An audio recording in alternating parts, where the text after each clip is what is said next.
Palace سے بات کر رہی ہوں، جی اور سسٹر، پہلے تو آپ کو اللہ بہت عزت دے، آپ کو صحت اور کامیابی بخشے، اپنے بھٹکے ہوئے مسلمانوں کو سیدھی راہ پہ لگا رہے ہیں۔ تھینک یو، اللہ تو آپ کو سلامتی دے. میرا بہت ایک سمپل سا سوال تھا۔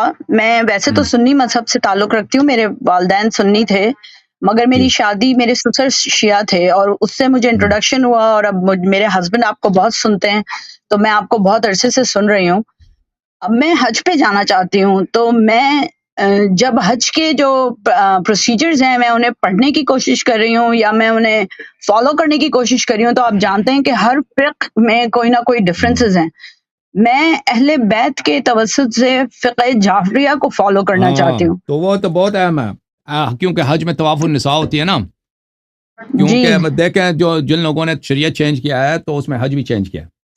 تو جی ہاں، تو میں مثلا نہیں ہاں، چاہتی کہ میں اس بالکل شریعت سے بالکل، کروں یہ حج۔ بہت ہی اہم ہے، بہت ہی اہم ہے. آپ ادھر جائیں تو شیعہ مذہب کے موافق آپ حج کریں، و الا وہ چکر یہ ہوگا کہ پھر آپ جو ہے نا کبھی اپنے جب انسان محرم ہوتا ہے نا، جب آپ جاتے ہیں احرام کرتے ہیں، احرام کا کیا مطلب ہے؟ سب چیز آپ کے لیے جو چیزیں جائز ہیں وہ سب حرام ہو گئی. شوہر آپ کا نامحرم بن گیا، جی یعنی آپ جب احرام کے لیے جاتے ہیں نا، شوہر کے ساتھ آپ کچھ نہیں کر سکتے بھائی، شوہر آپ کا جی ہاں اجنبی بن جاتا ہے سب کچھ. یہ اس سے کیسے واپس نکلتے ہیں؟ اس کے لیے طواف النساء ہوتی ہے، طواف النساء کرنا پڑتا ہے. طواف النساء کریں گے، اس کے بعد یہ جو ہے محل ہو جائیں گے، اس کے بعد آپ کے لیے جائز ہے. اور جو لوگ جاتے ہیں طواف النساء نہیں کرتے نا، وہ قیامت تک ان کے عورتیں ان پہ حرام رہتی ہیں. اور پھر وہ یہ نبی صلی اللہ علیہ وسلم کی شریعت یہی ہے، جن لوگوں نے چینج کیا ہے دین کو، ان لوگوں نے کتنے خرابی کیا، لوگوں کا کتنا انہوں نے گناہوں میں مبتلا کیا. آپ اس کا اندازہ کیسے کر سکتے ہیں؟ جیسے طلاق ہے، تو مثلا کوئی طلاق، اب یہ طلاق ثلاث ایک مجلس میں، یہ ہے طلاق باطل ہے، ایک طلاق ہے، it's یہ not ایک طلاق working. ہے. طلاق میں اگر شہود نہ ہوں، وشہدوا ذوی عدل منکم، قرآن کا آیا ہے سورہ طلاق میں کہ 2 شاہد ضروری ہے. وہی مخالفین طلاق کراتے ہیں بغیر شہود کے، اس کو کہتے ہیں صحیح ہے. ایک مجلس میں 3 دفعہ طلاق، اس کو کہتے ہیں یہ طلاق بھئی یہ ختم آپ ہو گیا. صحیح کہیں۔ طہر کے حالت، سنت کا طلاق کیا کہ طہر کی حالت میں ہو، طہر کی حالت ہے نہ بھی ہو، حیض میں، وہ کہتے ہیں وہ طلاق ہو گئی. تو بھئی وہ طلاق ہی باطل ہے، وہ قرآن کے خلاف ہے. تو جس عورت کا شوہر ہے، تم اس کا نکاح کرتے ہو، اس کی طلاق ہی نہیں ہوئی، تم اس کا شوہر کرتے ہو دوسرے مرد کے ساتھ، پھر اس کے بچے پیدا ہو جاتے ہیں، تو بھئی کتنے نسلیں تباہ ہو گئی ہیں. اس کا اللہ حساب جانتا ہے، اس کا اندازہ کوئی کر ہی نہیں سکتا کہ جن لوگوں نے شریعت چینج کیا ہے نا، ان کے کرتوت کیا ہیں وہ اللہ ہی جانتا ہے بھائی.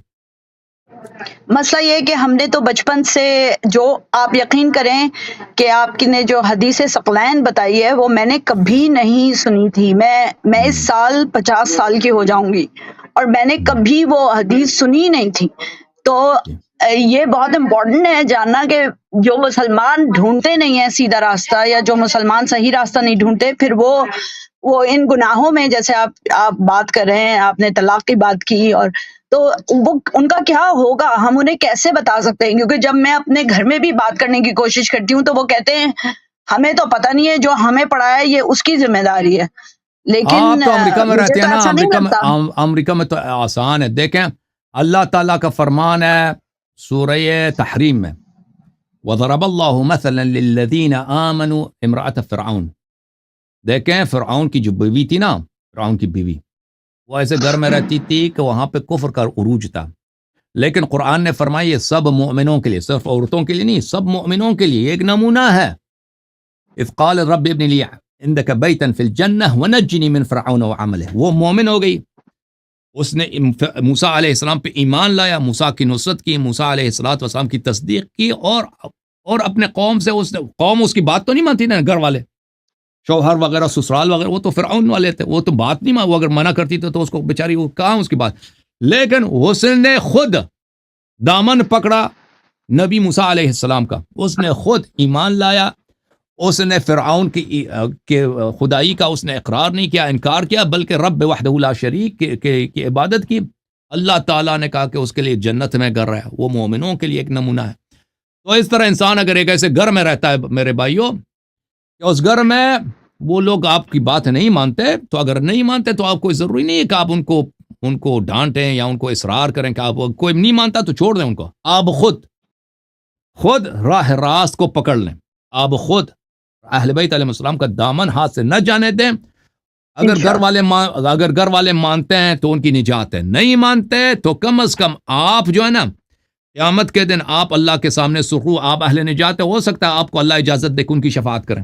ہو سکتا ہے کہ بھئی آپ گھر والے جو دنیا میں بہت سارے لوگ ہوتے ہیں, پرواہ نہیں ہوتی نا ان کو, وہ دنیائی معاملات میں جاب پہ جاتے ہیں, آتے ہیں, کام پہ جاتے ہیں, پیسہ اتنا بھئی بل دے دو, یہ بلز آ گئے, ان کا خرچہ کتنا بنتا ہے, وہ سارا دھیان اس طرف ہوتا ہے, دنیا کی طرف ہوتی ہے نا, دین کی طرف نہیں ہوتی بہت سارے. ہو سکتا ہے اللہ تعالیٰ ان کی نجات کا ذریعہ آپ کو بنا دے کہ قیامت کے دن آپ کی شفاعت کریں, ان کو نجات دے, ٹھیک ہے نا. تو ہر انسان کو کوشش کرنی چاہیے کہ اہل بیت علیہم الصلوۃ والسلام کا دامن ہاتھ سے نہ جانے دے. تھینک یو میری بہن.